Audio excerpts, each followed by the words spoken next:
siguro naman, mali pa yun na tanong. Kahit pa paano. Siguro din ninyo makalimutan po. Ako'y kamay message. Ako, gikan ko sa Toyota Motor Philippines Corporation.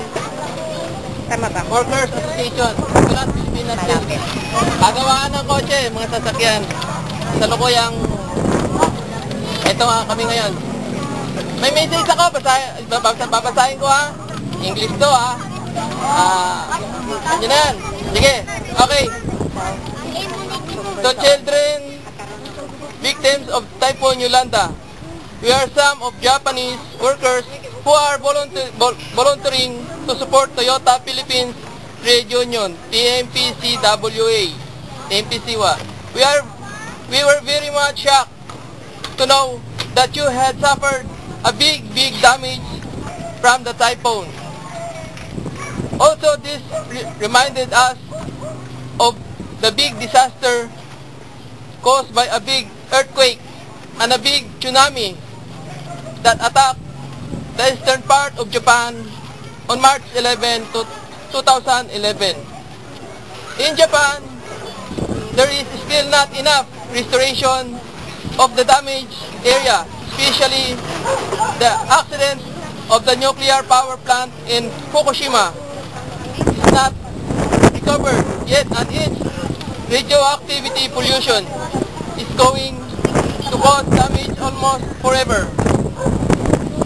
It is even feared that much worse influence may come true.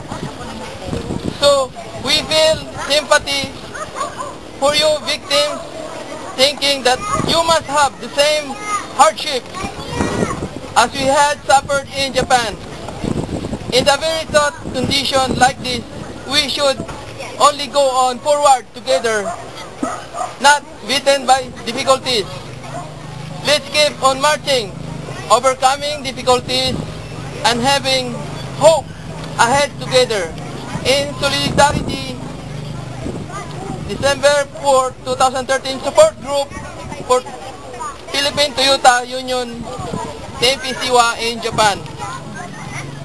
Mga kids, sa ato ang tanan diri, ang Japan po nagantos sa ilahang na encounter na tsunami. Dili lang rin sa tuwa, sila sa Japan naka-encounter sila tsunami, karon naningkamot mo bangon.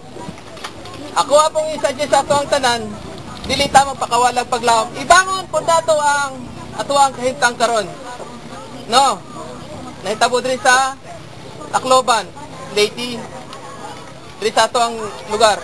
Manang para sa ato ang Toyota Motor Philippines Workers Association kasama ang Senso-Sen Japan, mga manggagawa sa Japan, patuloy na sumusuporta sa atin.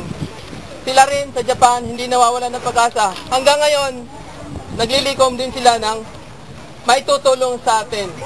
Ganon ang pakikitungo nila sa atin ngayon. Nagsisikap sila para matutulungan din tayo dito. Kahit sila, nakaranas din naman sila ng tsunami, hindi rin sila nawawalan ng pag-asa. Ano? Ganon na lang po. Maraming salamat sa inyong lahat at ganon na lang. Bye-bye ha. Sana ulit, magkita-kita ulit tayo.